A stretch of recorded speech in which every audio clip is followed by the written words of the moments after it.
പശ്ചിമേഷ്യയിൽ തുടരുന്ന യുദ്ധസമാനമായ സാഹചര്യത്തിൽ കടുത്ത ആശങ്ക രേഖപ്പെടുത്തി ബ്രിക്സ്. ഡൽഹിയിൽ നടന്ന ബ്രിക്സ് വിദേശകാര്യ ഉപമന്ത്രിമാരുടെയും പ്രത്യേക പ്രതിനിധികളുടെയും യോഗത്തിലാണ് ഇറാനും യുഎഇയും ഉൾപ്പെടെയുള്ള രാജ്യങ്ങൾ മേഖലയിലെ സംഘർഷങ്ങളിൽ ആശങ്ക അറിയിച്ചത്.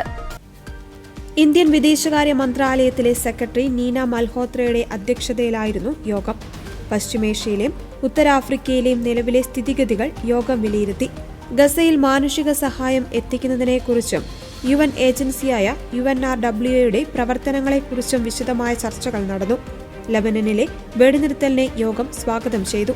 എന്നാൽ UN സമാധാന സേനയ്ക്ക് നേരെ നടക്കുന്ന ആക്രമണങ്ങൾ ഒരു തരത്തിലും അംഗീകരിക്കാനാവില്ലെന്ന് അംഗരാജ്യങ്ങൾ വ്യക്തമാക്കി.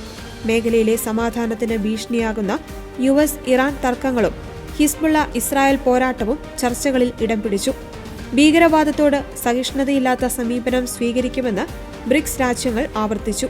യമനിലെ രാഷ്ട്രീയ പരിഹാരം, സിറിയയിലെ പുനർനിർമ്മാണം, സുഡാനിലെ മാനുഷിക പ്രതിസന്ധി, ലിബിയയിലെയും ഇറാഖിലെയും സുസ്ഥിരത എന്നിവയും ചർച്ചയായി. ബ്രസീൽ, റഷ്യ, ഇന്ത്യ, ചൈന, ദക്ഷിണാഫ്രിക്ക എന്നിവർക്ക് പുറമെ പുതിയതായി അംഗത്വമെടുത്ത ഈജിപ്ത്, എത്യോപ്യ, ഇറാൻ, UAE എന്നീ രാജ്യങ്ങളിലെ പ്രതിനിധികളും സമ്മേളനത്തിൽ പങ്കെടുത്തു. പശ്ചിമേഷ്യൻ രാജ്യങ്ങളുടെ സാന്നിധ്യം ഇത്തവണത്തെ ചർച്ചകൾക്ക് കൂടുതൽ പ്രാധാന്യം നൽകി.